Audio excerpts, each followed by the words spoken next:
Bangalore, the city that never slows down. But when you need quick, reliable electrical services, who do you call? Finding a genuine electrician or trusted service provider can be stressful. Delays, incomplete work, hidden charges. From home repairs to solar rooftops, from industrial projects to EV charging setups, Hello Power app connects you with experts for every need.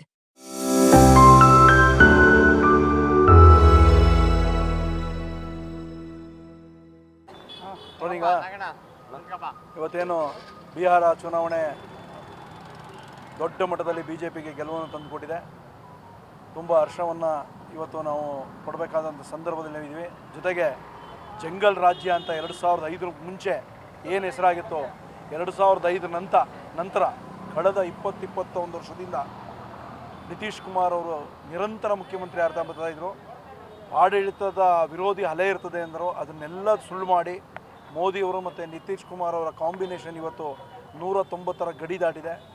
ಜೊತೆಗೆ ಮನೆಗೊಂದು ಕೆಲಸ ಅಂತ ಒಂದು ಹೂ ಮುಡಿಸುವಂಥ ಕಾರ್ಯಕ್ರಮವನ್ನು ಕೂಡ ಮಹಾಗಠಬಂಧನ್ ಪಕ್ಷ ಮಾಡಿತ್ತು. ಮನೆಗೊಂದು ಸರ್ಕಾರಿ ಕೆಲಸ ಅದು ಸಾಧ್ಯ ಆಗುವಂಥ ಮಾತಾ? ಬರೀ ಡೋಂಗಿಗಳನ್ನು ಬಿಟ್ಟು ಪ್ರಾಮಾಣಿಕವಾಗಿ ಈ ಕರ್ನಾಟಕ ರಾಜ್ಯದಲ್ಲಿ ನೋಡಿ ಯಾವ ರೀತಿ ಆಗ್ತಾ ಇದೆ. ರೈತರಿಗೋಸ್ಕರ ಕಣ್ಣೀರನ್ನು ಸುರಿಸಬೇಕಾದ ಸರ್ಕಾರ, ರೈತರಿಗೋಸ್ಕರ ಮುಡಿಬೇಕಾಗಿದ್ದ ಸರ್ಕಾರ ಬರೀ ಡೋಂಗಿ ಭಾಗ್ಯಗಳನ್ನು ಕೊಡ್ತಾ ಎಷ್ಟು ಅನ್ಯಾಯ ಮಾಡ್ತಾ ಇದ್ದಾರೆ. ರೈತರಿಗೆ ಮುಂಚೆ ಕೇವಲ 10,000ಕ್ಕೆ ಟಿ ಸಿ ಸಿಗ್ತಾಯಿತ್ತು, ಇವತ್ತು 2 ಲಕ್ಷ ಮಾಡಿಟ್ಟಿದ್ದಾರೆ ಟಿ ಸಿನ. ರೈತರು ಕಬ್ಬು ಬೆಳೆಗಾರರು 3,500 100 ರೂಪಾಯಿ ಹೆಚ್ಚು ಮಾಡಿದ್ರು, ಇನ್ನೊಂದು 3,500 ಜಾಸ್ತಿ ಮಾಡಿ ಇನ್ನೊಂದು 100 ರೂಪಾಯಿ ಹೆಚ್ಚು ಮಾಡಿ 3,500ಕ್ಕೆ ತನ್ನಿ ಅಂತಂದರು. ಅದು ನೆನ್ನೆ ಎಂಥ ವಿಕೋಪಕ್ಕೆ ಹೋಗಿ 30 ಟ್ರ್ಯಾಕ್ಟರ್ ಕಬ್ಬು ಸುಟ್ಟಾಕುವಂಥದ್ದಾಗಿದೆ. ರೈತನ ಆಕ್ರೋಶದ ಕಟ್ಟೆ ಹೊಡೆದಾಗಿದೆ. ಇನ್ನಾದರೂ ಬಿಹಾರ ರಾಜ್ಯದ ಚುನಾವಣೆಯನ್ನು ನೋಡಿ ಇಡೀ ದೇಶದಲ್ಲಿ ಎಲ್ಲರೂ ಕಾಂಗ್ರೆಸ್ ಉಳಿದಿದ್ದರೆ ದಯಮಾಡಿ ಅಭಿವೃದ್ಧಿಯ ನಿಟ್ಟಿನಲ್ಲಿ ಕೆಲಸವನ್ನು ಮಾಡುವಂಥ ಪ್ರವೃತ್ತಿಯನ್ನು ಇನ್ನು ಮೇಲಾದರೂ ಅವರು ಕಲಿಬೇಕಾಗಿದೆ.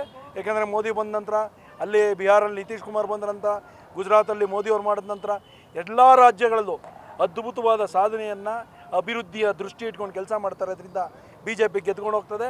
ಇಲ್ಲೂ ಕೂಡ ಅದೇ ಆಗಿದೆ. ಮುಂದಿನ ದಿನಗಳಲ್ಲಿ 2028ಕ್ಕೆ ಏನು ಚುನಾವಣೆ ಬರುತ್ತೆ, ಕರ್ನಾಟಕದಲ್ಲೂ ಕೂಡ ಅದೇ ಆಗುತ್ತೆ.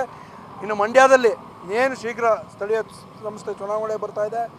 NDA ಮೈತ್ರಿಕೂಟ JDS ಮತ್ತು BJP ದೊಡ್ಡ ಮಟ್ಟದಲ್ಲಿ ಕೂಡ ಮಂಡ್ಯದಲ್ಲಿ BJP ಮತ್ತು JDS ಬಹುಮತ ನಗರಸಭೆ ಎದುರುಗಡೆ ನಿಂತ್ಕೊಂಡು ಹೇಳ್ತಾ ಇದ್ದೀವಿ. ಮುಂದೆ ಬಾರಿನೂ ನಮ್ಮದೇ ಚುಕ್ಕಾಣಿ, ಈಗಲೂ ನಮ್ಮದೇ ಇರೋದು ಅಧಿಕಾರದಲ್ಲಿ, ಮುಂದೆ ಬಾರಿ ನಮ್ಮದೇ ಆಗ್ತದೆ ಅಂತ ಈ ಸಂದರ್ಭದಲ್ಲಿ ಸಂತೋಷದಿಂದ ಹೇಳಲಿಕ್ಕೆ ಬಯಸ್ತೇನೆ. ಆಯಿತಾ? ಎಸ್, ಇವತ್ತು ಬಿಹಾರದ ಚುನಾವಣೆಯ ಫಲಿತಾಂಶ ಹೊರಬಿದ್ದಿದೆ. ಇವತ್ತು NDA ಮೈತ್ರಿಕೂಟದ ಒಟ್ಟಾರೆ ಗೆಲುವು ಒಂದು ಐತಿಹಾಸಿಕ ಗೆಲುವು ಅಂತ ಹೇಳಿದ್ರೆ ತಪ್ಪಾಗೋದಿಲ್ಲ.